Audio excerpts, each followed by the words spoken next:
Hello বন্ধুরা, আমি সোনালি আর আপনারা শুনছেন আমার channel golden days with me. আজ বেঙ্গলি স্টোরি টাইমে আমি আপনাদের শোনাব রবীন্দ্রনাথ ঠাকুরের লেখা ছোট গল্প অতিথি।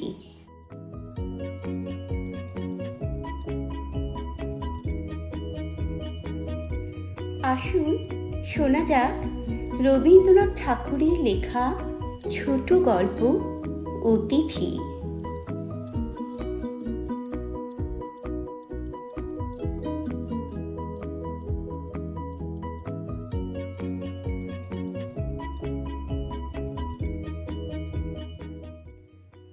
কাঁঠালিয়ার জমিদার মতিলাল বাবু নৌকা করিয়া সপরিবারে স্বদেশে যাইতেছিলেন। পথের মধ্যে মধ্যাহ্নে নদী তীরের এক গঞ্জের নিকট নৌকা বাঁধিয়া পাকের আয়োজন করিতেছেন। এমন সময় এক ব্রাহ্মণ বালক আসিয়া জিজ্ঞাসা করিল, বাবু, তোমরা যাচ্ছ কোথায়? প্রশ্নকর্তার বয়স 15-16 অধিক হইবে না। মতিবাবু উত্তর করিলেন, কাঁঠালে। ব্রাহ্মণ বালক কহিল, আমাকে পথের মধ্যে নন্দীগায়ে নামিয়ে দিতে পারো? বাবু সম্মতি প্রকাশ করিয়া জিজ্ঞাসা করিলেন, তোমার নাম কি? ব্রাহ্মণ বালক কহিল, আমার নাম তারাপদ। গৌরবর্ণ ছেলেটিকে বড় সুন্দর দেখিতে, বড় বড় চক্ষু এবং হাস্যময় ওষ্ঠাধরে একটি সুললিত সুকুমার্য প্রকাশ পাইতেছে। পরিধানে একখানি মলিন ধুতি, অনাবৃত দেহখানি সর্বপ্রকার বাহুল্য বর্জিত। কোনো শিল্পী যেন বহু যত্নে নিখুঁত নিটোল করিয়া গড়িয়া দিয়াছেন, যেন সে পূর্বজন্মে তাপস বালক ছিল এবং নির্মল তপস্যার প্রভাবে তাহার শরীর হইতে শরীরাংশ বহুল পরিমাণে ক্ষয় হইয়া একটি সম্মার্জিত ব্রাহ্মণশ্রী পরিস্ফুট হইয়া উঠিয়াছে। মতিলাল বাবু তাহাকে পরম স্নেহভরে কহিলেন, বাবা, তুমি স্নান করে এসো, এইখানেই আহারাদি হবে। তারাপদ বলিল, রসুন, বলিয়া তৎক্ষণাৎ অসংকোচে রন্ধনের আয়োজনে যোগদান করিল। মতিলাল বাবুর চাকরটা ছিল হিন্দুস্তানি। মাছ কোটা প্রভৃতি কার্যে তাহার তেমন পটুতা ছিল না। তারাপদ তাহার কাজ নিজে লইয়া অল্পকালের মধ্যে সুসম্পন্ন করিল এবং 2-1টা তরকারিও অভ্যস্ত নৈপুণ্যের সহিত রন্ধন করিয়া দিল। পাক কার্য শেষ হইলে তারাপদ নদীতে স্নান করিয়া বোঁচকা খুলিয়া একটি শুভ্র বস্ত্র পরিল। একটি ছোট কাঠের কাঁকই লইয়া মাথার বড় বড় চুল কপাল হইতে তুলিয়া গ্রীবার উপর ফেলিল এবং মার্জিত পৈতার গোছা বক্ষে বিলম্বিত করিয়া নৌকায় মতিবাবু নিকট গিয়া উপস্থিত হইল।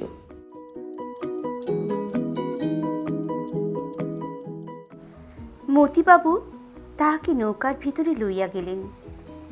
সেখানে মতিবাবু স্ত্রী এবং তাহার নবম বর্ষে এক কন্যা বসিয়াছিলেন। মতিবাবু স্ত্রী অন্নপূর্ণা এই সুন্দর বালকটিকে দেখিয়া স্নেহে উচ্ছ্বসিত হইয়া উঠিলেন। মনে মনে কহিলেন, আহা, কাহার বাছা, কোথা হইতে আসিয়াছে? ইহার মা ইহাকে ছাড়িয়া কেমন করিয়া প্রাণ ধরিয়া আছে। যথা সময়ে মতিবাবু এবং এই ছেলেটি পাশাপাশি 2খানি আসন পড়িল। ছেলেটি তেমন ভোজনপটু নহে। অন্নপূর্ণা তাহার স্বল্প আহার দেখিয়া মনে করিলেন সে লজ্জা করিতেছে। তাহাকে এটা ওটা খাইতে বিস্তর অনুরোধ করিলেন,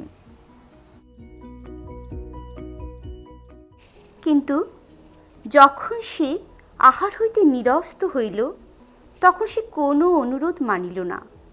দেখা গেল ছেলেটি সম্পূর্ণ নিজের ইচ্ছা অনুসারে কাজ করে, অথচ এমন সহজে করে যে তাহাতে কোনো প্রকার জেদ বা গোঁ প্রকাশ পায় না। তাহার ব্যবহারে লজ্জার লক্ষণও লেশ মাত্র দেখা গেল না। সকলের আহারাদির পরে অন্নপূর্ণা তাহাকে কাছে বসাইয়া প্রশ্ন করিয়া তাহার ইতিহাস জানিতে প্রবৃত্ত হইলেন। বিস্তারিত বিবরণ কিছুই সংগ্রহ হইল না।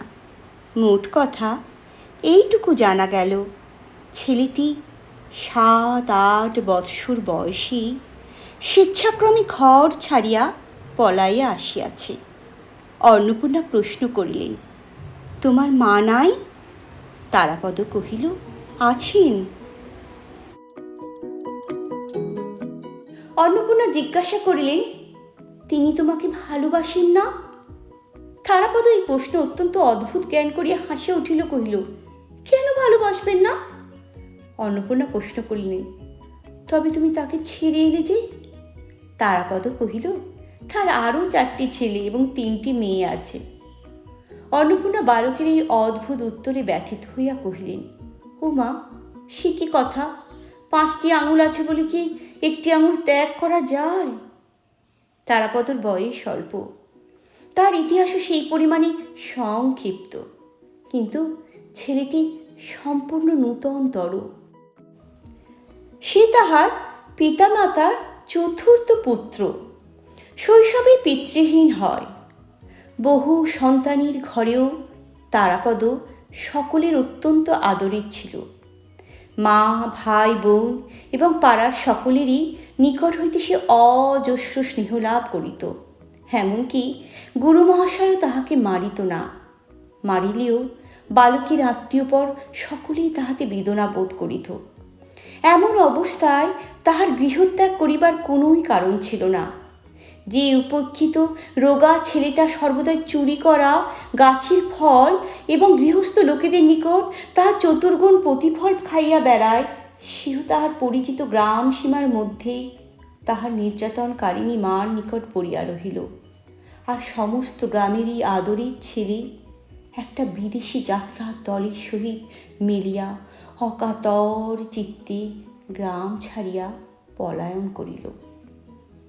সকলে খোঁজ করিয়া তাহাকে গ্রামে ফিরাইয়া আনিল। তাহার মা তাহাকে বুকে চাপিয়া ধরিয়া অশ্রু জলে আর্দ্র করিয়া দিল। তাহার বোনরা কাঁদিতে লাগিল। তাহার বড় ভাই পুরুষ অভিভাবকের কঠিন কর্তব্য পালন উপলক্ষে তাহাকে মৃদু রকম শাসন করিবার চেষ্টা করিয়া অবশেষে অনুতপ্ত চিত্তে বিস্তর প্রশ্রয় এবং পুরস্কার দিল। পাড়ার মেয়েরা তাহাকে ঘরে ঘরে ডাকিয়া প্রচুরতর আদর এবং প্রতুতর প্রলোভনে বাধ্য করিতে চেষ্টা করিল, কিন্তু বন্ধন, এমনকি স্নেহবন্ধনও তাহার সহিল না। তাহার জন্ম নক্ষত্র তাহাকে গৃহহীন করিয়া দিয়াছে। সে যখনই দেখিত নদী দিয়া বিদেশি নৌকা গুণ টানিয়া চলিয়াছে, গ্রামের বৃহৎ অশ্বত্থ গাছের তলে কোনো দূর দেশ হইতে এক সন্ন্যাসী আসিয়া আশ্রয় লইয়াছে, অথবা বেদেরা নদী তীরের পতিত মাঠে ছোট ছোট চাটাই বাঁধিয়া বাখারি ছুঁড়িয়া চাঙারি নির্মাণ করিতে বসিয়াছে, তখন অজ্ঞাত বহি পৃথিবীর স্নেহহীন স্বাধীনতার জন্য তাহার চিত্ত অশান্ত হইয়া উঠিত। উপরি উপরি 2-3 বার পলায়নের পর তাহার আত্মীয়বর্গ এবং গ্রামের লোক তাহার আশা পরিত্যাগ করিল। প্রথম সে একটা যাত্রার দলের সঙ্গ লইয়াছিল। অধিকারী যখন তাহাকে পুত্র নির্বিশেষে স্নেহ করিতে লাগিল এবং দলস্থ ছোট বড় সকলেরই যখন সে প্রিয় পাত্র হইয়া উঠিল, এমনকি যে বাড়িতে যাত্রা হইত সে বাড়ির অধ্যক্ষগণ, বিশেষত পুরো মহিলাবর্গ যখন বিশেষরূপে তাহাকে আহ্বান করিয়া সমাদর করিতে লাগিল, তখন একদিন সে কাহাকেও কিছু না বলিয়া কোথায় নিরুদ্দেশ হইয়া গেল। তাহার আর সন্ধান পাওয়া গেল না। তারাপদ হরিণ শিশুর মতো বন্ধন ভীরু, আবার হরিণেরই মতো সঙ্গীত মুগ্ধ। যাত্রার গানেই তাহাকে প্রথম ঘর হইতে বিবাকী করিয়া দেয়। গানের সুরে তাহার সমস্ত শিরার মধ্যে অনুকম্পন এবং গানের তালে তাহার সর্বাঙ্গী আন্দোলন উপস্থিত হইত। যখন সে নিতান্ত শিশু ছিল, তখন সঙ্গীত সভায় সে যেরূপ সংযত গম্ভীর বয়স্কভাবে আত্মবিস্মৃত হইয়া বসিয়া বসিয়া দুলিত, দেখিয়া প্রবীণ লোকের হাস্য সম্বরণ করা দুঃসাধ্য হইত। কেবল সঙ্গীত কেন, গাছের ঘন পল্লবীর উপর যখন শ্রাবণীর বৃষ্টি ধারা পড়িত, আকাশে মেঘ ডাকিত, অরণ্যের ভিতর মাত্রাহীন দৈত্য শিশুর ন্যায় বাতাস ক্রন্দন করিতে থাকিত, তখন তাহার চিত্ত যেন উচ্ছৃঙ্খল হইয়া উঠিত। নিস্তব্ধ দ্বিপ্রহরী, বহুদূর আকাশ হইতে চিড়ির ডাক, বর্ষার সন্ধ্যায় ভিকির কলরব, গভীর রাতে শৃগালের চিৎকার ধ্বনি সকলে তাহাকে উতলা করিত। এই সঙ্গীতের মোহে আকৃষ্ট হইয়া সে অনতি বিলম্বে এক পাঁচালীর দলের মধ্যে গিয়া প্রবিষ্ট হইল। দলাধ্যক্ষ তাকে পরম যত্নে গান শিখাইতে এবং পাঁচালী মুখস্থ করাইতে প্রবৃত্ত হইল এবং তাহাকে আপন বক্ষ পিঞ্জরের পাখির মতো প্রিয় জ্ঞান করিয়া স্নেহ করিতে লাগিল। পাখি কিছু কিছু গান শিখিল এবং একদিন প্রত্যুষে উড়িয়া চলিয়া গেল। শেষবারে সে এক জিমনাস্টিক দলে জুটিয়াছিল। জ্যৈষ্ঠ মাসের শেষ ভাগ হইতে আষাঢ় মাসের অবসান পর্যন্ত এই অঞ্চলে স্থানে স্থানে পর্যায়ক্রমে বারোয়ারির মেলা হইয়া থাকে। তদুপলক্ষে 2-3 দল যাত্রা, পাঁচালী কবি নর্তকী এবং নানাবিধ দোকান নৌকাযোগে ছোট ছোট নদী উপনদী দিয়া এক মেলা অন্তে অন্য মেলায় ঘুরিয়া বেড়ায়। গত বৎসর হইতে কলিকাতার এক ক্ষুদ্র জিমনাস্টিকের দল এই পর্যটনশীল মেলার আমোদ চক্রের মধ্যে যোগ দিয়াছিল। তারাপদ প্রথমত নৌকারোহী দোকানির সহিত মিশিয়া মেলায় পানির খিলি বিক্রয়ের ভার লইয়াছিল। পরে তাহার স্বাভাবিক কৌতূহলবশত এই জিমনাস্টিকের ছেলেদের আশ্চর্য ব্যায়াম নৈপুণ্যে আকৃষ্ট হইয়া এই দলে প্রবেশ করিয়াছিল।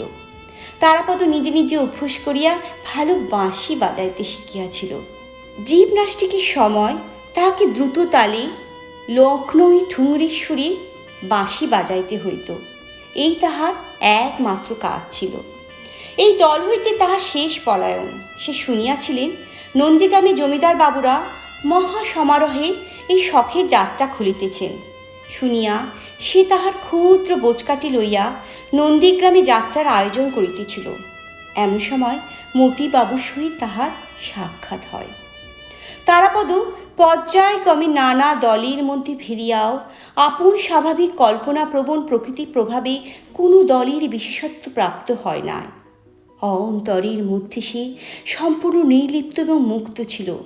সংসারে অনেক কুৎসিত কথা সে সর্বদা শুনিয়াছে এবং অনেক কদর্য দৃশ্য তাহার দৃষ্টিগোচর হইয়াছে, কিন্তু তাহার মনের মধ্যে সঞ্চিত হইবার তিল মাত্র অবসরপ্রাপ্ত হয় নাই। এই ছেলেটির কিছুতেই খেয়াল ছিল না অন্যান্য বন্ধনের ন্যায় কোনো প্রকার অভ্যাস বন্ধনও তাহার মনকে বাধ্য করিতে পারে নাই। সেই সংসারের পঙ্কিল জলের উপর দিয়া শুভ্রপক্ষ রাজহংসের মতো সাঁতার দিয়া বেড়াইত। কৌতূহলবশত যতবারই ডুব দিত তাহার পাখা সিক্ত এবং মলিন হইতে পারিত না। এই জন্য এই গৃহত্যাগী ছেলেটির মুখে একটি শুভ্র স্বাভাবিক তারুণ্য অম্লানভাবে প্রকাশ পাইত। তাহার সেই মুখোশটি দেখিয়া প্রবীণ বিষয় মতিলাল বাবু তাহাকে বিনা প্রশ্নে বিনা সন্দেহে পরম আদরে আহ্বান করিয়া লইয়াছিলেন।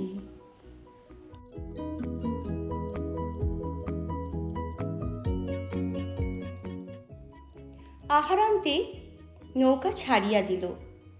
অন্নপূর্ণা পরম স্নেহে এই ব্রাহ্মণ বালককে তাহার ঘরের কথা, তাহার আত্মীয় পরিজনের সংবাদ জিজ্ঞাসা করিতে লাগিলেন। তারাপদ অত্যন্ত সংক্ষেপে তাহার উত্তর দিয়া বাহিরে আসিয়া পরিত্রাণ লাভ করিল। বাহিরে বর্ষার নদী পরিপূর্ণতার শেষ রেখা পর্যন্ত ভরিয়া উঠিয়া আপন আত্মহারা উদ্দাম চাঞ্চল্যে প্রকৃতি মাতাকে যেন উদ্বিগ্ন করিয়া তুলিয়াছিল। মেঘ নির্মুক্ত রৌদ্রে নদী তীরের অর্ধ নিমগ্ন কাশ তৃণশ্রেণী এবং তাহার ঊর্ধ্বে সরস সঘন ইক্ষুক্ষেত্র এবং তাহার পর প্রান্তে দূর দিগন্ত চুম্বিত নীলাঞ্জন বর্ণ বন রেখা সমস্তই যেন কোনো এক রূপকথার সোনার কাঠের স্পর্শে সদ্য জাগ্রত নবীন সৌন্দর্যের মতো নীলবাক নীলাকাশের মুগ্ধ দৃষ্টির সম্মুখে পরিস্ফুট হইয়া উঠিয়াছিল। সমস্তই যেন সজীব, স্পন্দিত, প্রগলভ, আলোকে উদ্ভাসিত, নবীনতায় সুচিক্কণ, প্রাচুর্যে পরিপূর্ণ। তারাপদ নৌকার ছাদের উপরে পালির ছায়ায় গিয়ে আশ্রয় লইল। পর্যায়ক্রমে ঢালু সবুজ মাঠ, প্লাবিত পাটের ক্ষেত, কারু শ্যামল আমন ধানের আন্দোলন, ঘাট হইতে গ্রামাভিমুখী সংকীর্ণ পথ, ঘন বন বেষ্টিত ছায়াময় গ্রাম তাহার চোখের উপর আসিয়া পড়িতে লাগিল। এই জল, স্থল, আকাশ, এই চারিদিকের সচলতা, সজীবতা, মুখরতা, এই ঊর্ধ্ব অধোদেশের ব্যাপ্তি এবং বৈচিত্র্য এবং নির্লিপ্ত সুদূরতা, এই সুবৃহৎ চিরস্থায়ী নির্নিমেষ বাক্যবিহীন বিশ্বজগৎ তরুণ বালকের পরমাত্মীয় ছিল। অথচ সে এই চঞ্চল মানবটিকে এক মুহূর্তের জন্য স্নেহ বাহু দ্বারা ধরিয়া রাখিতে চেষ্টা করিত না। নদী তীরে বাছুর লেজ তুলিয়া ছুটিতেছে, গ্রাম্য টাটু ঘোড়া সম্মুখে দুই দড়ি বাঁধা পা লইয়া লাফ দিয়া দিয়া ঘাস খাইয়া বেড়াইতেছে। মাছরাঙা জেলেদের জাল বাঁধিয়ার বংশদণ্ডের উপর হইতে ঝপ করিয়া সবেগে জলের মধ্যে ঝাঁপাইয়া মাছ ধরিতেছে। ছেলেরা জলের মধ্যে পড়িয়া মাতামাতি করিতেছে। মেয়েরা উচ্চ কণ্ঠে সহাস্য গল্প করিতে করিতে আবক্ষ জলে বসনাঞ্চল প্রসারিত করিয়া দুই হস্তে তাহা মার্জন করিয়া লইতেছে। কোমর বাঁধা মেছুনিয়া চুপড়ে লইয়া জেলেদের নিকট হইতে মাছ কিনিতেছে। এই সমস্ত সে চির নূতন অশ্রান্ত কৌতূহলের সহিত বসিয়া বসিয়া দেখে। কিছুতেই তাহার দৃষ্টির পিপাসা নিবৃত্ত হয় না। নৌকার ছাতের উপরে গিয়া তারাপদ ক্রমশ দাড়ি মাঝিদের সঙ্গে গল্প জুড়িয়া দিল। মাঝে মাঝে আবশ্যক মতে মাল্লাদের হাত হইতে লগি লইয়া নিজেই ঠেলিতে প্রবৃত্ত হইল। মাঝির যখন তামাক খাইবার আবশ্যক, তখন সে নিজে গিয়া হাল ধরিল। যখন যেদিকে পাল ফিরানোর আবশ্যক, সমস্ত সে দক্ষতার সহিত সম্পন্ন করিয়া দিল। সন্ধ্যার প্রাককালে অন্নপূর্ণা তারাপদকে জিজ্ঞাসা করিলেন, রাত্রে তুমি কি খাও? তারাপদ কহিল, যা পাই তাই খাই, সকল দিন খাইও না। এই সুন্দর ব্রাহ্মণ বালকটির আতিথ্য গ্রহণে ঔদাসীন্য অন্নপূর্ণাকে ঈষৎ পীড়া দিতে লাগিল। তাহার বড় ইচ্ছা খাওয়াইয়া পড়াইয়া এই গৃহচ্যুত প্রান্ত বালকটিকে পরিতৃপ্ত করিয়া দেন, কিন্তু কিসে যে তাহার পরিতোষ হইবে তাহার কোনো সন্ধান পাইলেন না। অন্নপূর্ণা চাকরদের ডাকিয়া গ্রাম হইতে দুধ মিষ্টান্ন প্রভৃতি ক্রয় করিয়া আনিবার জন্য ধুমধাম বাঁধাইয়া দিলেন। তারাপদ যথা পরিমাণে আহার করিল, কিন্তু দুধ খাইল না। মৌন স্বভাব মতিলাল বাবুও তাহাকে দুধ খাইবার জন্য অনুরোধ করিলেন। সে সংক্ষেপে বলিল, আমার ভালো লাগে না। নদীর উপর 2-3 দিন গেল। তারাপদ রাধা বাড়া বাজার করা হইতে নৌকা চালনা সমস্ত সকল কাজে স্বেচ্ছা এবং তৎপরতার সহিত যোগ দিল। যে কোনো দৃশ্য তাহার চোখের সম্মুখে আসে, তাহার প্রতি তারাপদের সকৌতূহল দৃষ্টি ধাবিত হয়। যে কোনো কাজ তার হাতের কাছে আসিয়া উপস্থিত হয়, তাহাতেই সে আপনি আকৃষ্ট হইয়া পড়ে। তাহার দৃষ্টি, তাহার হস্ত, তাহার মন সর্বদাই সচল হইয়া আছে। এই জন্য সে এই নিত্য সচলা প্রকৃতির মতো সর্বদাই নিশ্চিন্ত উদাসীন, অথচ সর্বদাই ক্রিয়াশক্ত। মানুষ মাত্রেরই নিজের একটি স্বতন্ত্র অধিষ্ঠান ভূমি আছে, কিন্তু তারাপদ এই অনন্ত নীলাম্বরবাহী বিশ্বের প্রভাবের একটি আনন্দোজ্জ্বল তরঙ্গ। ভূত ভবিষ্যতের সহিত তাহার কোনো বন্ধন নাই। সম্মুখ অভিমুখে চলিয়া যাওয়াই তাহার একমাত্র কার্য। এদিকে অনেকদের নানা সম্প্রদায়ের সহিত যোগ দিয়া অনেক প্রকার মনোরঞ্জনী বিদ্যা তাহার আয়ত্ত হইয়াছিল। কোনো প্রকার চিন্তার দ্বারা আচ্ছন্ন না থাকতে তাহার নির্মল স্মৃতিপটে সকল জিনিস আশ্চর্য সহজে মুদ্রিতা হইয়া যাইত। পাঁচালী কত কথা, কীর্তন গান, যাত্রাভিনয়, সুদীর্ঘ খণ্ড সকল তাহার কণ্ঠাগ্রে ছিল। মতিলাল বাবু চির প্রথামতো একদিন সন্ধ্যাবেলায় তাহার স্ত্রীকন্যার রামায়ণ পড়িয়া শুনিতেছিলেন। কুশলবের কথার সূচনা হইতেছে, এমন সময় তারাপদ উৎসাহ সম্বরণ করিয়া না পারিতে থাকিয়া নৌকা ছাদের উপর হইতে নামিয়া আসিয়া কহিল, বই রাখুন, আমি কুশলবের গান করি, আপনারা শুনে যান। এই বলিয়া সে কুশলবের পাঁচালী আরম্ভ করিয়া দিল। বাঁশির মতো সুমিষ্ট পরিপূর্ণ স্বরে দাশুরায়ের অনুপ্রাস ক্ষিপ্র বেগে বর্ষণ করিয়া চলিল। তারই মাঝি সকলেই দ্বারের কাছে আসিয়া ঝুঁকিয়া পড়িল। হাস্য, করুণা এবং সঙ্গীতে সেই নদী তীরের সন্ধ্যাকাশী এক অপূর্ব রসস্রোত প্রবাহিত হইতে লাগিল। দুই নিস্তব্ধ তটভূমি কৌতূহলী হইয়া উঠিল। পাশ দিয়া যে সকল নৌকা চলিতেছিল তাহাদের আরোহীগণ ক্ষণকালের জন্য উৎকণ্ঠিত হইয়া সেদিকে কান দিয়া রহিল। যখন শেষ হইয়া গেল, সকলেই ব্যথিত চিত্তে দীর্ঘ নিঃশ্বাস ফেলিয়া ভাবিল, ইহার মধ্যে শেষ হইল কেন? সজল নয়না অন্নপূর্ণার ইচ্ছা করিতে লাগিল ছেলেটিকে কোলে বসাইয়া বক্ষে চাপিয়া তাহার মস্তক আঘ্রাণ করেন।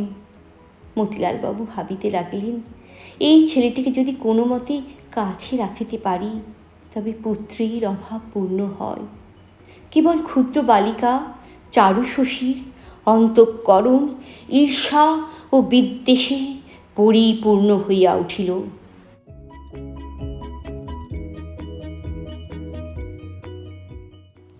চারুশশী তাহার পিতামাতার একমাত্র সন্তান, তাহাদের পিতৃমাতৃস্নেহের একমাত্র অধিকারিণী। তাহার খেয়াল এবং জেদের অন্ত ছিল না। খাওয়া, কাপড় পরা, চুল বাঁধা সম্বন্ধে তাহার নিজের স্বাধীন মত ছিল, কিন্তু সে মতের কিছু মাত্র স্থিরতা ছিল না। যেদিন কোথাও নিমন্ত্রণ থাকিত সেদিন তাহার মায়ের ভয় হইত পাছে মেয়েটি সাজসজ্জা সম্বন্ধে একটা অসম্ভব জেদ ধরিয়া বসে। যদি দৈবাৎ একবার চুল বাঁধাটা তাহার মনের মতো না হইল, তবে সেদিন যতবার চুল খুলিয়া যত রকম করিয়া বাঁধিয়া দেওয়া যাক, কিছুতেই তাহার মন পাওয়া যাইবে না। অবশেষে মহা কান্নাকাটির পালা পড়িয়া যাইবে। সকল বিষয়েই এইরূপ। আবার এক এক সময় চিত্ত যখন প্রসন্ন থাকে তখন কিছুতেই তাহার কোনো আপত্তি থাকে না। তখন সে অতিমাত্রায় ভালোবাসা প্রকাশ করিয়া তাহার মাকে জড়াইয়া ধরিয়া চুম্বন করিয়া হাসিয়া বকিয়া একেবারে অস্থির করিয়া তোলে। এই ক্ষুদ্র মেয়েটি একটি দুর্ভেদ্য প্রহেলিকা। এই বালিকা তাহার দুর্বাদ্য হৃদয়ে সমস্ত বেগ প্রয়োগ করিয়া মনে মনে তারাপদকে সুতীব্র বিদ্বেষে তাড়না করিতে লাগিল। পিতামাতাকেও সর্বতোভাবে উদ্বেজিত করিয়া তুলিল। আহারের সময় রোদন্যমুখী হইয়া ভোজনের পাত্র ঠেলিয়া ফেলিয়া দেয়। রন্ধন তাহার রুচিকর বোধ হয় না। দাসীকে মারে, সকল বিষয়ে অকারণ অভিযোগ করিতে থাকে। তারাপদর বিদ্যাগুলি যতই তাহার এবং অন্য সকলের মনোরঞ্জন করিতে লাগিল, ততই যেন তাহার রাগ বাড়িয়া উঠিল। তারাপদর যে কোনো গুণ আছে ইহা স্বীকার করিতে তাহার মন বিমুখ হইল, অথচ তাহার প্রমাণ যখন প্রবল হইতে লাগিল, তাহার অসন্তোষের মাত্রাও উচ্চে উঠিল। তারাপদ যেদিন কুশলবের গান করিল, সেদিন অন্নপূর্ণা মনে করিলেন সঙ্গীতে বনের পশু বশ হয়। আজ বোধ হয় আমার মেয়ের মন গড়িয়াছে। তাহাকে জিজ্ঞাসা করলেন, চারু, কেমন লাগলো? সে কোনো উত্তর না দিয়া অত্যন্ত প্রবল বেগে মাথা নাড়িয়া দিল। এই ভঙ্গিটির ভাষায় তর্জমা করিলে এইরূপ দাঁড়ায়, কিছু মাত্র ভালো লাগে নাই এবং কোনো কালে ভালো লাগিবে না।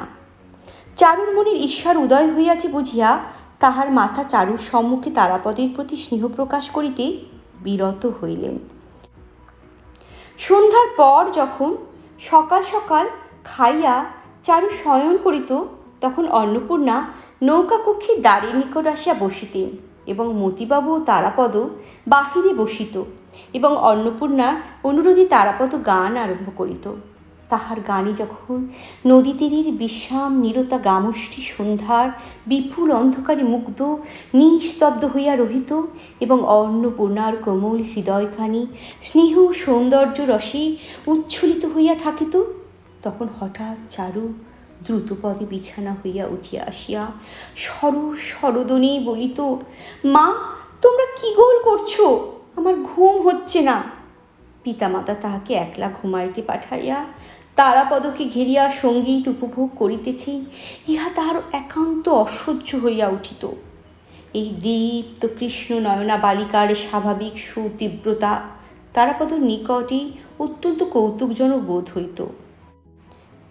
সে ইহাকে গল্প শুনাইয়া, গান গাহিয়া, বাঁশি বাজাইয়া বশ করিতে অনেক চেষ্টা করিল, কিন্তু কিছুতেই কৃতকার্য হইল না। কেবল তারাপদ মধ্যাহ্নে যখন নদীতে স্নান করিতে নামিত, পরিপূর্ণ জলরাশির মধ্যে গৌরবর্ণ সরল তনু দেহখানি নানা সন্তরণ ভঙ্গিতে অবলীলাক্রমে সঞ্চালন করিয়া তরুণ জলদেবতার মতো শোভা পাইত, তখন বালিকার কৌতূহল আকৃষ্ট না হইয়া থাকিত না। সে সেই সময়টির জন্য প্রতীক্ষা করিয়া থাকিত, কিন্তু আন্তরিক আগ্রহ কাহাকেও জানিতে দিত না এবং এই অশিক্ষাপটু অভিনেত্রী প্রশমীর গলাবন্ধ বোনা এক মনে অভ্যাস করিতে করিতে মাঝে মাঝে যেন অত্যন্ত উপেক্ষাভরে কটাক্ষে তারাপদর সন্থর লীলা দেখিয়া লইত।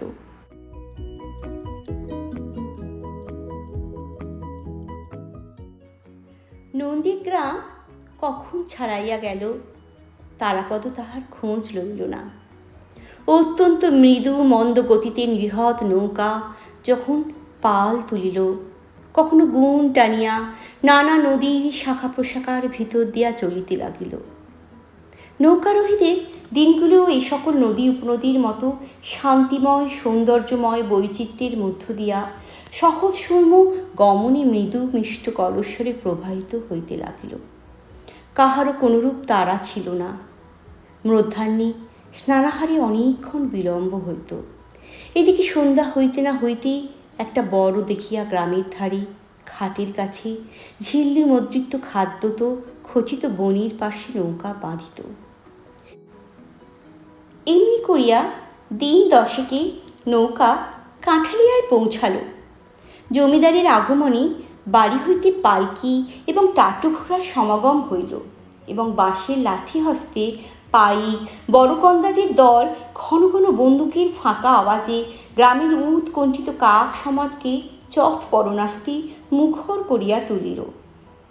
এই সমস্ত সমারোহে কাল বিলম্ব হইতেছে। ইতিমধ্যে তারাপদ নৌকা হইতে দ্রুত নামিয়া একবার সমস্ত গ্রাম পর্যটন করিয়া লইল। কাহাকেও দাদা, কাহাকেও খুড়া, কাহাকেও দিদি, কাহাকেও মাসি বলিয়া 2-3 ঘণ্টার মধ্যে সমস্ত গ্রামের সহিত সৌহার্দ্য বন্ধন স্থাপিত করিয়া লইল। কোথাও তাহার প্রকৃত কোনো বন্ধন ছিল না বলিয়া এই বালক আশ্চর্য সত্বর ও সহজেই সকলেরই সহিত পরিচয় করিয়া লইতে পারিত। তারাপদ দেখিতে দেখিতে অল্পদিনের মধ্যেই গ্রামের সমস্ত হৃদয় অধিকার করিয়া লইল। এত সহজে হৃদয় হরণ করিবার কারণ এই, তারাপদ সকলের সঙ্গে তাহাদের নিজের মতো হইয়া স্বভাবতই যোগ দিতে পারিত।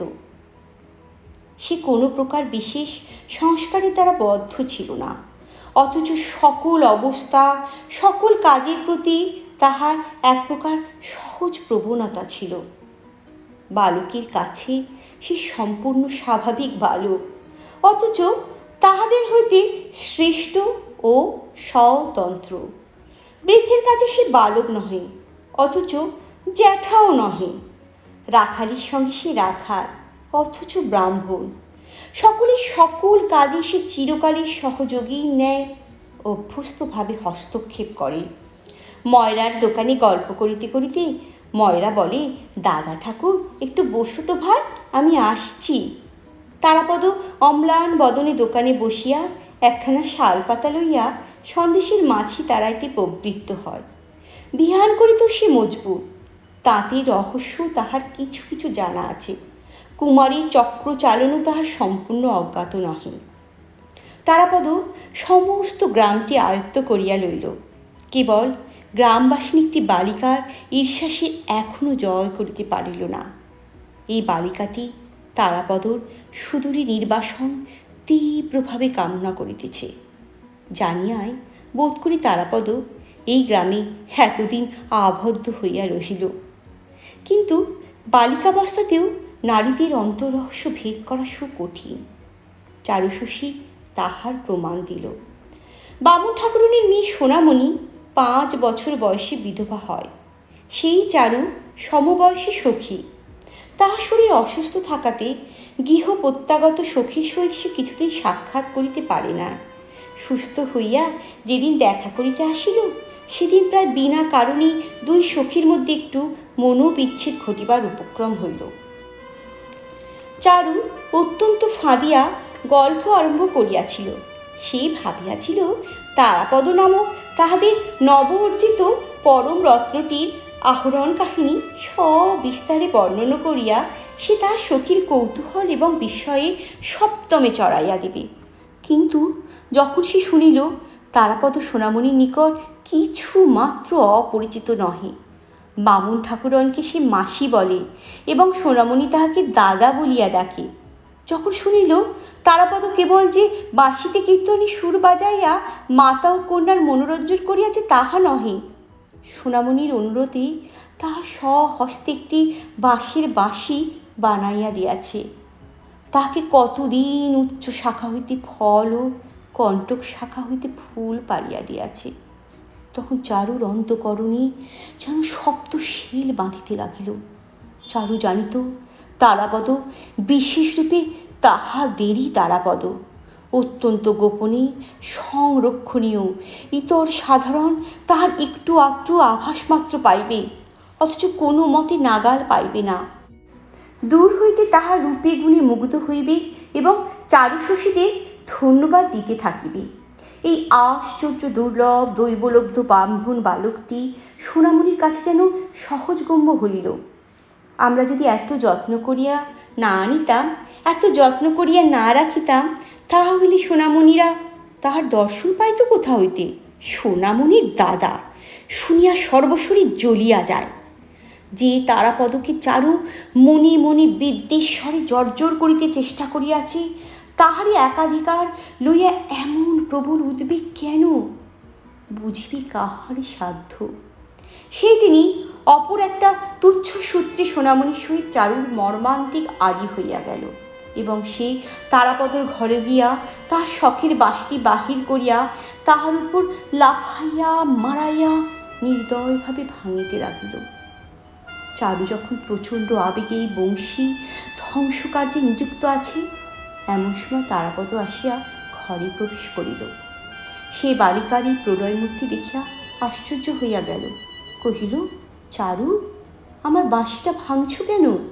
চারু রক্ত নেত্রে রক্তিম মুখে, বেশ করেছি, খুব করেছি বলিয়া আরও 2-4 বিদীর্ণ বাঁশির উপর অনাবশ্যক পদাঘাত করিয়া উচ্ছ্বসিত কণ্ঠে কাঁদিয়া ঘর হইতে বাহির হইয়া গেল। তারাপদ বাঁশিটি তুলিয়া উল্টিয়া পাল্টিয়া দেখিল, তাহাতে আর পদার্থ নাই। অকারণে তাহার পুরাতন নিরপরাধ বাঁশিটার এই আকস্মিক দুর্গতি দেখিয়া সে আর হাস্য সম্বরণ করিতে পারিল না। চারুশশী প্রতিদিনই তাহার পক্ষে পরম কৌতূহলের বিষয় হইয়া উঠিল। তাহার আরেকটি কৌতূহলের ক্ষেত্র ছিল মতিলাল বাবুর লাইব্রেরিতে ইংরাজি ছবির বইগুলি। বাহিরের সংসারের সহিত তাহার যথেষ্ট পরিচয় হইয়াছে, কিন্তু এই ছবির জগতে সে কিছুতেই ভালো করিয়া প্রবেশ করিতে পারে না। কল্পনার দ্বারা আপনার মনে অনেকটা পূরণ করিয়া লইত, কিন্তু তাহার মন কিছুতেই তৃপ্তি মানিত না। ছবির বহির প্রতি তারাপদর এই আগ্রহ দেখিয়া একদিন মতিলালবাবু কহিলেন, ইংরেজি শিখবি? তাহলে এই সমস্ত ছবির মানে বুঝতে পারবে। তারাপদ তৎক্ষণাৎ বলিল, শিখব। মতিবাবু খুব খুশি হইয়া গ্রামের এন্ট্রেন্স স্কুলে হেডমাস্টার রামরতন বাবুকে প্রতিদিন সন্ধ্যাবেলায় এই বালকে ইংরাজি অধ্যাপনা কার্যে নিযুক্ত করিয়া দিলেন।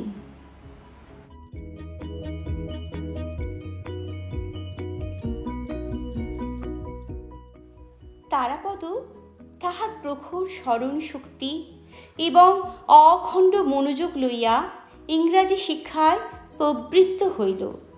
সে যেন এক দুর্গম রাজ্যের মধ্যে ভ্রমণে বাহির হইল। পুরাতন সংসারের সহিত কোনো সম্পর্ক রাখিল না। পাড়ার লোকেরা আর তাহাকে দেখিতে পাইল না। যখন সে সন্ধ্যার পূর্বে নির্জন নদী তীরে দ্রুতবেগে পদচারণ করিতে করিতে পড়া মুখস্থ করিত, তখন তাহার উপাসক বালক সম্প্রদায় দূর হইতে ক্ষুণ্ণ চিত্তে সসম্ভবে তাহাকে নিরীক্ষণ করিত। তাহার পাঠে ব্যাঘাত করিতে সাহস করিত না। চারু আজকাল তাহাকে বড় একটা দেখিতে পাইত না। পূর্বে তারাপদ অন্তঃপুরে গিয়া অন্নপূর্ণা স্নেহদৃষ্টির সম্মুখে বসে আহার করিত, কিন্তু তদুপলক্ষে প্রায় মাঝে মাঝে কিছু বিলম্ব হইয়া যাইত বলিয়া সে মতিবাবুকে অনুরোধ করিয়া বাহিরে আহারের বন্দোবস্ত করিয়া লইল। ইহাতে অন্নপূর্ণা ব্যথিত হইয়া আপত্তি প্রকাশ করিয়াছিলেন, কিন্তু মতিবাবু বালকের অধ্যয়নের উৎসাহে অত্যন্ত সন্তুষ্ট হইয়া এই নূতন ব্যবস্থার অনুমোদন করিলেন। এমন সময় চারু হঠাৎ জেদ করিয়া বসিল, আমিও ইংরাজি শিখব। তাহার পিতামাতা তাহাদের খামখেয়ালি কন্যার এই প্রস্তাবটিকে প্রথমে পরিহাসের বিষয় জ্ঞান করিয়া স্নেহমিশ্রিত হাস্য করিলেন, কিন্তু কন্যাটি প্রস্তাবের পরিহাস্য অংশটুকুকে প্রচুর অশ্রু জল ধারায় অতি শীঘ্রই নিঃশেষে ধৌত করিয়া ফেলিয়াছিল। অবশেষে এই স্নেহ দুর্বল নিরুপায় অভিভাবকদ্বয় বালিকার প্রস্তাব গম্ভীরভাবে গ্রাহ্য করিলেন। চারু মাস্টারের নিকট তারাপদ সহিত একত্র অধ্যয়নে নিযুক্ত হইল। কিন্তু পড়াশোনা করা এই অস্থিরচিত্ত বালিকার স্বভাব সংগত ছিল না। সে নিজে কিছু শিখিল না, কেবল তারাপদর অধ্যয়নে ব্যাঘাত করিতে লাগিল।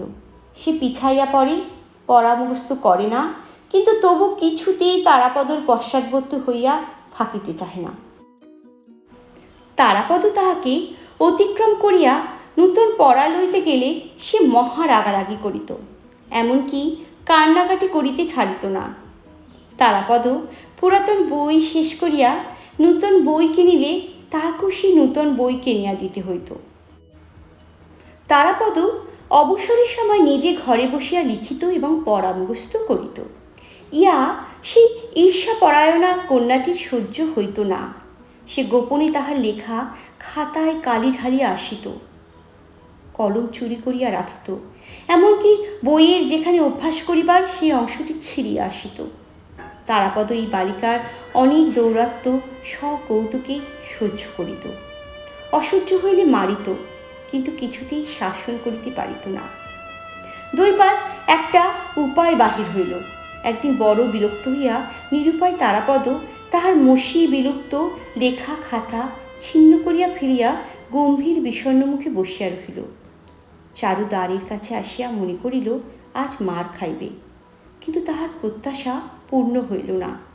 তারাপদ একটি কথাবার্তা না কহিয়া চুপ করিয়া বসিয়া রহিল। বালিকা ঘরের ভিতরে বাহিরে ঘুরঘুর করিয়া বেড়াইতে লাগিল। বারংবার এত কাছে ধরা দিল যে তারাপদ ইচ্ছা করিলেই অনায়াসেই তাহার পৃষ্ঠে এক চপেটাঘাত বসাইয়া দিতে পারিত, কিন্তু সে তাহা না দিয়া গম্ভীর হইয়া রহিল। বালিকা মহা মুশকিলে পড়িল। কেমন করিয়া ক্ষমা প্রার্থনা করিতে হয় সে বিদ্যা তাহার কোনো কালই অভ্যাস ছিল না, অথচ অনুতপ্ত ক্ষুদ্র হৃদয়টি তাহার সহপাঠীর ক্ষমা লাভের জন্য একান্ত কাতর হইয়া উঠিল। অবশেষে কোনো উপায় না দেখিয়া ছিন্ন খাতার এক টুকরা লইয়া তারাপদের নিকটে বসিয়া খুব বড় বড় করিয়া লিখিল, আমি আর কখনো খাতায় কালি মাখাবো না। লেখা শেষ করিয়া সেই লেখার প্রতি তারাপদের মনোযোগ আকর্ষণের জন্য অনেক প্রকার চাঞ্চল্য প্রকাশ করিতে লাগিল। দেখিয়া তারাপদ হাস্য সম্বরণ করিতে পারিল না, হাসিয়া উঠিল। তখন বালিকা লজ্জায় ক্রোধে ক্ষিপ্ত হইয়া উঠিয়া ঘর হইতে দ্রুতবেগে ছুটিয়া বাহির হইয়া গেল। যে কাগজের টুকরায় সে স্বহস্তে দীনতা প্রকাশ করিয়াছে, সেটা অনন্তকাল এবং অনন্ত জগৎ হইতে সম্পূর্ণ লোপ করিতে পারিলে তবে তাহার হৃদয়ের নিদারুণ ক্ষোভ মিটিতে পারিত। এদিকে সংকুচিত চিত্ত সোনামণি দুই একদিন অধ্যয়নশালার বাহিরে উঁকিঝুঁকি মারিয়া ফিরিয়া চলিয়া গিয়াছে। সখী চারুশশীর সহিত তাহার সকল বিষয়ে বিশেষ হৃদ্যতা ছিল, কিন্তু তারাপদর সম্বন্ধে চারুকে সে অত্যন্ত ভয় এবং সন্দেহের সহিত দেখিত। চারু যেই সময় অন্তঃপুরে থাকিত সেই সময়টি বাছিয়া সোনামণি সসংকোচে তারাপদের দাঁড়িয়া কাছে আসিয়া দাঁড়াইত। তারাপদ বই হইতে মুখ তুলিয়া সস্নেহে বলিত, কি সোনা, খবর কি? মাসি কেমন আছে? সোনামণি কহিত, অনেকদিন যাওনি, মা তোমাকে একবার যেতে বলেছে, মার কোমরে ব্যথা বলে দেখতে আসতে পারে না। এমন সময় হয়তো হঠাৎ চারু আসিয়া উপস্থিত। সোনামণি শশব ব্যস্ত, সে যেন গোপনই তাহার সখীর সম্পত্তি চুরি করিতে আসিয়াছিল। চারু কণ্ঠস্বর সপ্তমে চড়াইয়া চোখ মুখ ঘুরাইয়া বলিত, সোনা, তুই পড়ার সময় গোল করতে এসেছিস? আমি এখনই বাবাকে গিয়ে বলে দেব। যেন তিনি নিজে তারাপদর একটি প্রবীণা অভিভাবিকা, তাহার পড়াশোনার লেশমাত্র ব্যাঘাত না ঘটে, রাত্রিদিন ইহার প্রতি তাহার একমাত্র দৃষ্টি। কিন্তু সে নিজে কি অভিপ্রায়ে এই অসময়ে তারাপদর পাঠগৃহে আসিয়া উপস্থিত হইয়াছিল তাহা অন্তর্যামীর অগোচর ছিল না, এবং তারাপদও তাহা ভালোরূপে জানিত। কিন্তু সোনামণি বেচারা ভীত হইয়া তৎক্ষণাৎ একরাশ মিথ্যা কৈফিয়ত সৃজন করিত। অবশেষে চারু যখন ঘৃণা ভরে তাহাকে মিথ্যাবাদী বলিয়া সম্ভাষণ করিত, তখন সে লজ্জিত, শঙ্কিত, পরাজিত হইয়া ব্যথিত চিত্তে ফিরিয়া যাইত। দয়ার্দ তারাপদ তাহাকে ডাকিয়া বলিত, সোনা, আজ সন্ধ্যাবেলা আমি তোদের বাড়ি যাব এখন। চারু সর্পিনীর মতো ফোঁস করিয়া উঠিয়া বলিত, যাবে বই কি, আমার পড়া করতে হবে না? আমি মাস্টারমশাইকে বলে দেব না? চারুর এই শাসনে ভীত না হইয়া তারাপদ দুই একদিন সন্ধ্যার পর বামুন ঠাকুরনের বাড়ি গিয়াছিল। তৃতীয় বা চতুর্থবারে চারু ফাঁকা শাসন না করিয়া আস্তে আস্তে একসময় বাহির হইতে তারাপদর ঘরের দ্বারে শিকল আটিয়া দিয়া মার মশলার বাক্সর চাবিতালা আনিয়া তালা লাগাইয়া দিল। সমস্ত সন্ধ্যাবেলা তারাপদকে এইরূপ বন্দি অবস্থায় রাখিয়া আহারের সময় দ্বার খুলিয়া দিল। তারাপদ রাগ করিয়া কথা কহিল না এবং না খাইয়া চলিয়া যাইবার উপক্রম করিল। তখন অনুতপ্ত ব্যাকুল বালিকা করজোরে সানুনয়ে বারংবার বলিতে লাগিল, তোমার দুটি পায়ে পড়ি, আর আমি এমন করিব না, তোমার দুটি পায়ে পড়ি, তুমি খেয়ে নাও। তাহাতেও যখন তারাপদ বশ মানিল না, তখন সে অধীর হইয়া কাঁদিতে লাগিল। তারাপদ সংকটে পড়িয়া ফিরিয়া আসিয়া খাইতে বসিল। চারু কতবার একান্ত মনে প্রতিজ্ঞা করিয়াছে যে সে তারাপদর সহিত সৎ ব্যবহার করিবে, আর কখনো তাহাকে মুহূর্তের জন্য বিরক্ত করিবে না। কিন্তু সোনামণি প্রভৃতি আর পাঁচজন মাঝে আসিয়া পড়াতে তখন তাহার কিরূপ মেজাজ হইয়া যায়, কিছুতেই আত্মসম্বরণ করিতে পারে না। কিছুদিন যখন উপরে উপরই সে ভালো মানুষই করিতে থাকে, তখনই একটা উৎকট আসন্ন বিপ্লবের জন্য তারাপদ সতর্কভাবে প্রস্তুত হইয়া থাকে। আক্রমণটা হঠাৎ কী উপলক্ষে কোন দিক হইতে আসে কিছুই বলা যায় না। তাহার পরে প্রচণ্ড ঝড়, ঝড়ের পরে প্রচুর অশ্রু বাড়ি বর্ষণ, তাহার পরে প্রসন্ন স্নিগ্ধ শান্তি।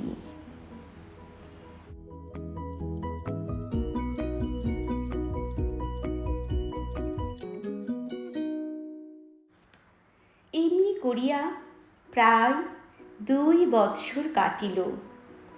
এত সুদীর্ঘ কালের জন্য তারাপদ কখনো কাহারও নিকট ধরা দেয় নাই। বোধ করি পড়াশোনার মধ্যে তাহার মন এক অপূর্ব আকর্ষণে বদ্ধ হইয়াছিল। বোধ করি বয়োবৃদ্ধি সহকারে তাহার প্রকৃতির পরিবর্তন আরম্ভ হইয়াছিল এবং স্থায়ী হইয়া বসিয়া সংসারের সুখ স্বচ্ছন্দতা ভোগ করিবার দিকে তাহার মন পড়িয়াছিল। বোধ করি তাহার সহপাঠিকা বালিকার নিয়ত দৌরাত্ম্য চঞ্চল সৌন্দর্য অলক্ষিতভাবে তাহার হৃদয়ের উপর বন্ধন বিস্তার করিতেছিল। এদিকে চারুর বয়স 11 উত্তীর্ণ হইয়া যায়। মতিবাবু সন্ধান করিয়া তাহার মেয়ের বিবাহের জন্য 2-3টি ভালো ভালো সম্বন্ধ আনাইলেন। কন্যার বিবাহ বয়স উপস্থিত হইয়াছে জানিয়া মতিবাবু তাহার ইংরাজি পড়া এবং বাহিরে যাওয়া নিষেধ করিয়া দিলেন। এই আকস্মিক অবরোধে চারু ঘরের মধ্যে ভারী একটা আন্দোলন উপস্থিত করিল। তখন একদিন অন্নপূর্ণা মতিবাবুকে ডাকিয়া কহিলেন, পাত্রের জন্য তুমি অত খোঁজ করে বেড়াচ্ছ কেন? তারাপদ ছেলেটি তো বেশ, আর তোমার মেয়েরও ওকে পছন্দ হয়েছে। শুনিয়া মতিবাবু অত্যন্ত বিস্ময় প্রকাশ করিলেন। বলেন, সেও কি কখনো হয়? তারাপদর কুলশীল কিছুই জানা নেই। আমার একটি মাত্র মেয়ে, আমি ভালো ঘরে দিতে চাই। একদিন রায়ডাঙ্গার বাবুদের বাড়ি হইতে মেয়ে দেখিতে আসিল। চারুকে বেশভূষা পরাইয়া বাহির করিবার চেষ্টা করা হইল। সে শোবার ঘরে দ্বার রুদ্ধ করিয়া বসিয়া রহিল, কিছুতেই বাহির হইল না। মতিবাবু ঘরের বাহির হইতে অনেক অনুনয় করিলেন, ভৎসনা করিলেন, কিছুতেই কিছু ফল হইল না। অবশেষে বাহিরে আসিয়া রায়ডাঙ্গার দূতবর্গের নিকট মিথ্যা করিয়া বলিতে হইল, কন্যার হঠাৎ অত্যন্ত অসুখ করিয়াছে, আজ আর দেখানো হইবে না। তাহারা ভাবিল মেয়ের বুঝি কোনো একটা দোষ আছে, তাই এইরূপে চাতুরী অবলম্বন করা হইল। তখন মতিবাবু ভাবিতে লাগিলেন, তারাপদ ছেলেটি দেখিতে শুনিতে সকল হিসেবেই ভালো, উহাকে আমি ঘরেই রাখিতে পারিব। তাহা হইলে আমার একমাত্র মেয়েটিকে পরের বাড়ি পাঠাইতে হইবে না। ইহাও নিতান্ত করিয়া দেখিলেন, তাহার অশান্ত অবাধ্য মেয়েটির দুরন্তপনা তাহাদের স্নেহের চোখে যতই মার্জনীয় বোধ হোক, শ্বশুরবাড়িতে কেহ সহ্য করিবে না। তখন স্ত্রী পুরুষে অনেক আলোচনা করিয়া তারাপদ দেশে তাহার সমস্ত কৌলিক সংবাদ সন্ধান করিবার জন্য লোক পাঠাইলেন। খবর আসিল যে ভালো বংশ, কিন্তু দরিদ্র। তখন মতিবাবু ছেলের মা ও ভাইয়ের নিকট বিবাহের প্রস্তাব পাঠিলেন। তাহারা আনন্দে উচ্ছ্বসিত হইয়া সম্মতি দিতে মুহূর্ত মাত্র বিলম্ব করিলেন না। কাঠালিয়ায় মতিবাবু এবং অন্নপূর্ণার বিবাহের দিনক্ষণ আলোচনা করিতে লাগিলেন, কিন্তু স্বাভাবিক গোপনতা প্রিয় সাবধানী মতিবাবু কথাটা গোপনই রাখিলেন। চারুকে ধরিয়া রাখা গেল না। সে মাঝে মাঝে বর্গীয় হাঙ্গামার মতো তারাপদর পাঠগৃহে গিয়া পড়িত, কখনো রাগ, কখনো অনুরাগ, কখনো বিরাগের দ্বারা তাহার পাঠচর্যার নিভৃত শান্তি অকস্মাৎ তরঙ্গিত করিয়া তুলিত। তাহাতে আজকালের নির্লিপ্ত মুক্ত স্বভাব ব্রাহ্মণ বালকের চিত্তে মাঝে মাঝে ক্ষণকালের জন্য বিদ্যুৎ স্পন্দনের ন্যায় অপূর্ব চাঞ্চল্য সঞ্চার হইত। যে ব্যক্তির লঘুভার চিত্র চিরকাল অক্ষুণ্ণ অব্যাহতভাবে কালশ্রুতির তরঙ্গচূড়ায় ভাসমান হইয়া সম্মুখে প্রবাহিত হইয়া যাইত, সে আজকাল একবার অন্যমনস্ক হইয়া বিচিত্র দিবা স্বপ্ন জালের মধ্যে জড়ীভূত হইয়া পড়ে। একদিন পড়াশুনো ছাড়িয়া দিয়া সে মতিবাবু লাইব্রেরির মধ্যে প্রবেশ করিয়া ছবির বইয়ের পাতা উল্টাইতে থাকিত। সেই ছবিগুলির মিশ্রণে যে কল্পনালোক সৃজিত হইত, তাহা পূর্বেকার হইতে অনেক স্বতন্ত্র এবং অধিকতর রঙিন। চারুর অদ্ভুত আচরণ লক্ষ্য করিয়া সে আর পূর্বের মতো স্বভাবত পরিহাস করিতে পারিত না। দুষ্টমি করিলে তাহাকে মারিবার কথা মনেও উদয় হইত না। নিজের এই গুরু পরিবর্তন, এই আবদ্ধ আসক্ত ভাব তাহার নিজের কাছে এক নূতন স্বপ্নের মতো মনে হইতে লাগিল। শ্রাবণ মাসে বিবাহের শুভদিন স্থির করিয়া মতিবাবু তারাপদর মা ও ভাইদের আনিতে পাঠাইলেন। তারাপদকে তাহা জানিতে দিলেন না। কলিকাতার মুক্তারকে গড়ের বাদ্য বায়না দিতে আদেশ করিলেন এবং জিনিসপত্রের ফর্দ পাঠাইয়া দিলেন। আকাশে নববর্ষার মেঘ উঠিল। গ্রামের নদী এতদিন শুষ্কপ্রায় হইয়াছিল, মাঝে মাঝে কেবল একটা ডোবায় জল বাঁধিয়া থাকিত। ছোট ছোট নৌকা সেই পঙ্কিল জলে ডোবানো ছিল এবং শুষ্ক নদীপথে গরুর গাড়ি চলাচলে সুগভীর চক্রচিহ্ন খোদিতে হইতেছিল। এমন সময় একদিন পিতৃগৃহ প্রত্যাগত পার্বতীর মতো কোথা হইতে দ্রুতগামিনী জলধারা কল হাস্য সহকারে গ্রামের শূন্যবক্ষে আসিয়া সমাগত হইল। উলঙ্গ বালক বালিকারা তীরে আসিয়া উচ্চস্বরে নৃত্য করিতে লাগিল। অতৃপ্ত আনন্দে বারংবার জলে ঝাঁপ দিয়া দিয়া নদীকে যেন আলিঙ্গন করিয়া ধরিতে লাগিল। কুটির বাসিনারা তাহাদের পরিচিত প্রিয় সঙ্গিনীকে দেখিবার জন্য বাহির হইয়া আসিল। শুষ্ক নির্জীব গ্রামের মধ্যে কোথা হইতে এক প্রবল বিপুল প্রাণ হিল্লোল আসিয়া প্রবেশ করিল। দেশ বিদেশ হইতে বোঝাই হইয়া ছোট বড় নানা আয়তনের নৌকা আসিতে লাগিল। বাজারের ঘাট সন্ধ্যাবেলায় বিদেশি মাঝির সঙ্গীতে ধ্বনিত হইয়া উঠিল। দুই তীরে গ্রামগুলি সংবৎসর আপনার নিভৃত কোণে আপনার ক্ষুদ্র ঘরকন্যা লইয়া একাকিনী দিন যাপন করিতে থাকে।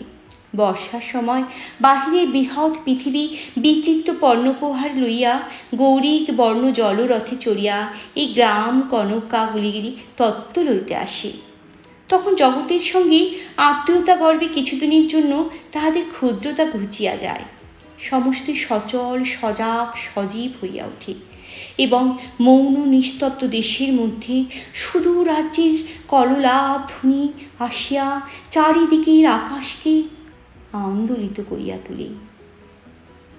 এই সময় কুরুলকাটায় নাগবাবুদের এলাকায় বিখ্যাত রথযাত্রার মেলা হইবে। জ্যোৎস্না সন্ধ্যায় তারাপদ খাটে গিয়া দেখিল কোনো নৌকা নাগরদোলা, কোনো নৌকা যাত্রার দল, কোনো নৌকা পণ্যদ্রব্য লইয়া প্রবল নবীন শ্রুতির মুখে দ্রুতবেগে মেলা অভিমুখে চলিয়াছে। কলিকাতার কনসর্টের দল বিপুল শব্দে দ্রুততালের বাজনা জুড়িয়া দিয়াছে। যাত্রার দল বেহালার সঙ্গে গান গাহিতেছে এবং সোমের কাছে হা হা হা শব্দে চিৎকার করিতেছে। পশ্চিম দেশি নৌকার দাড়িপাল্লাগুলো কেবলমাত্র মাদল এবং করতাল লইয়া উন্মত্ত উৎসাহে বিনা সঙ্গীতে খজমজ শব্দে আকাশ বিদীর্ণ করিতেছে। উদ্দীপনার সীমা নাই।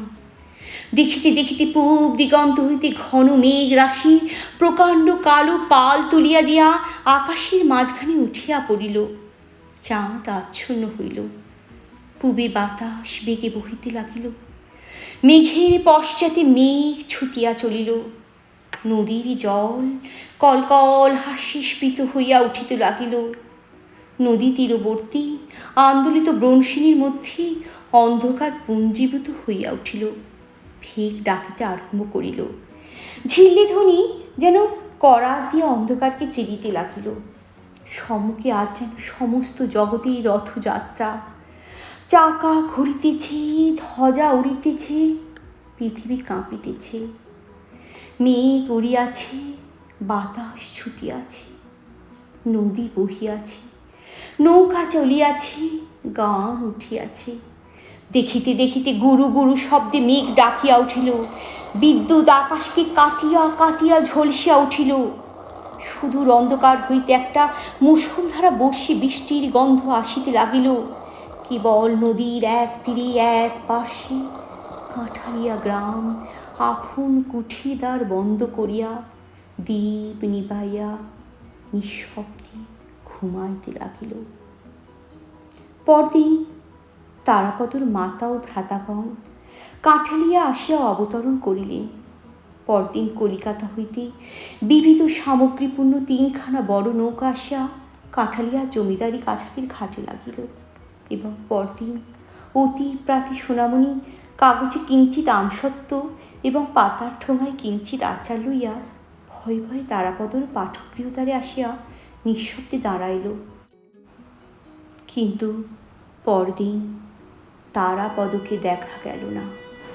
স্নেহ প্রেম বন্ধুত্বের ষড়যন্ত্র বন্ধন তাহাকে চারিদিক হইতে সম্পূর্ণরূপে ঘিরিবার পূর্বে সমস্ত গ্রামের হৃদয়খানি চুরি করিয়া একদা বর্ষার মেঘান্ধকারে রাত্রে এই ব্রাহ্মণ বালক আসক্তিবিহীন উদাসীন জননী বিশ্ব পৃথিবীর নিকট চলিয়া গিয়াছে।